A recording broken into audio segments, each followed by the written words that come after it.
episode I'm going to be reviewing from Season 8, it will be Soft and or Tough. And this is the episode where we get to see the hippogriffs from the My Little Pony movie. Well, the Kiyomaki need to help a friendship problem who is Telma, who is Silversteam's sister. And with Telma's problem, he's having an issue on if he wants to handle, land or the ocean. You can't pick both. And as for Princess Twilight, who also came, she decides to, just hang out and go to different places in Mount Eris. Because that's basically her thing that she needs to do in order to show everyone that she is the Princess of Friendship in Mount Eris. I mean, in the movie they didn't notice it, but I guess after the events, I guess it goes to show. Now, this is one of my favorite episodes, not just because we get to see a returning species from the My Little Pony movie, but also the fact that we get to see what the hippogriffs can do outside of Mount Eris. They can do picnics, they can sing songs because there's a location, well, they can listen to music and stuff like that. And the fact that Mount Eris is much huger than the MLP movie.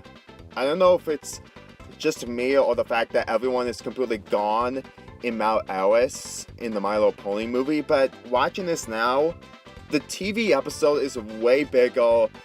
They made Mount Eris way bigger than the movie itself. I just think that it's actually kind of amazing that they managed to show so many things instead of just the underwater stuff.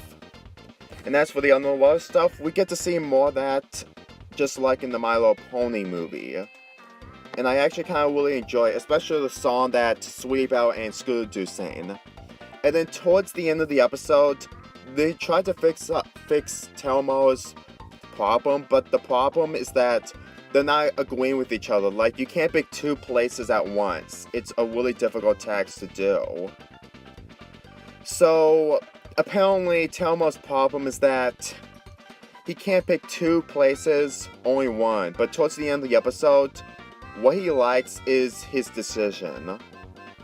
And I really think that they completely easily get along, while the Kiyomaki says completely show everyone that they can do other activities instead of one, really shows. Now here's something that I really found very interesting about this episode, because if you don't know, the thing around Telma's neck it's part of the paw that we saw from the MLP movie. So Queen Nova completely sliced them up and give them to everyone so they can easily be safe from everywhere. And the fact they can change to hippogriffs to sea ponies wherever they want. As much as I really like the idea, I think that at the same time, it could have been much more detailed because, in case you don't remember, I understand that they're trying to avoid spoilers for anyone who didn't watch the movie, but this was the first scene where Princess Twilight goes to Mount Eris after she got banished. And in my opinion, it still bugs me. If you saw my review of the My Little Pony movie and my Twilight Out Kyoto video, which is probably outdated because a lot changed over last year, I had an issue that, of how forced the situation that Twilight is getting herself into. I understand it was her own decisions to help Equestria, but what is it with off-screen apologies? I just can't stand that. I mean, it's one thing to completely avoid spoilers, but it's just hammering into the fact that Queen Nova didn't get a scene between Twilight after the events of the Storm King's defeat. I just can't stand scenes like that. They keep doing this so many times, it's starting to become really, really repetitive.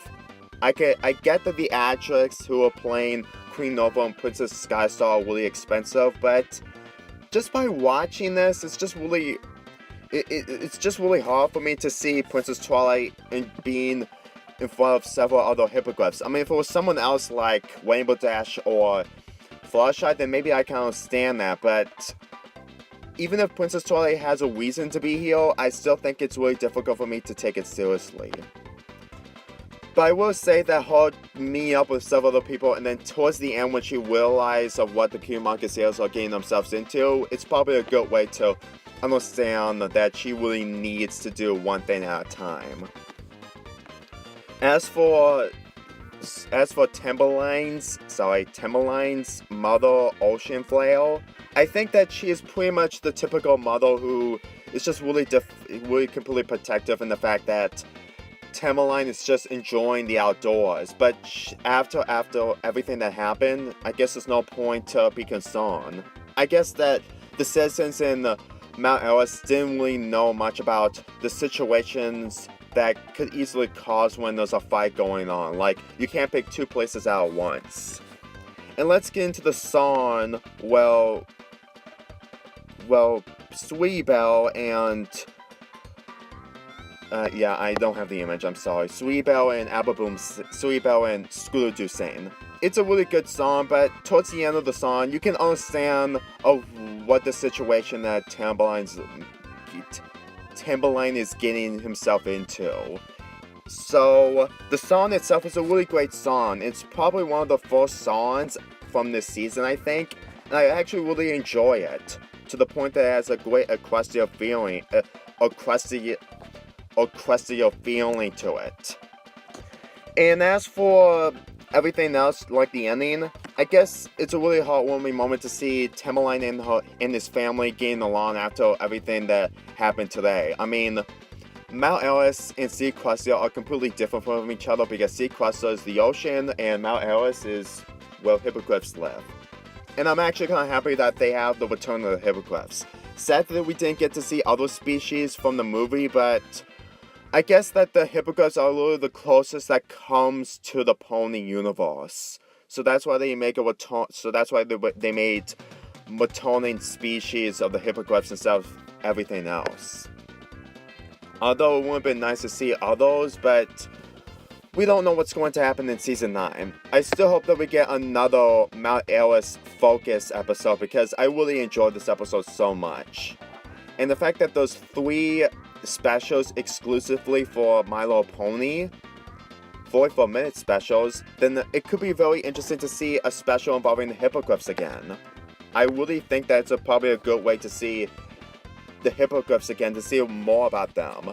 Sure, we did see some bits and pieces in the Heartwarming Club episode, which is an episode that I did review from Christmas, but that's about it. Let's just hope that we get to see more of these in the upcoming future of My Little Pony. I really enjoyed the characters, and this episode was really good from beginning to end, despite the beginning of the betrayal that Twilight did for the other characters in the My Little Pony movie, and completely forgot and completely cut out the apology, which is getting old. I give this episode a 9 out of 10. Yeah, but I give the episode a little more credit than it usually has, but I really enjoyed the hippogriffs and the new life after the Storm King was defeated. I'm Lonely Fanboy 4 here, and I'll see you more with Season 8 episode reviews.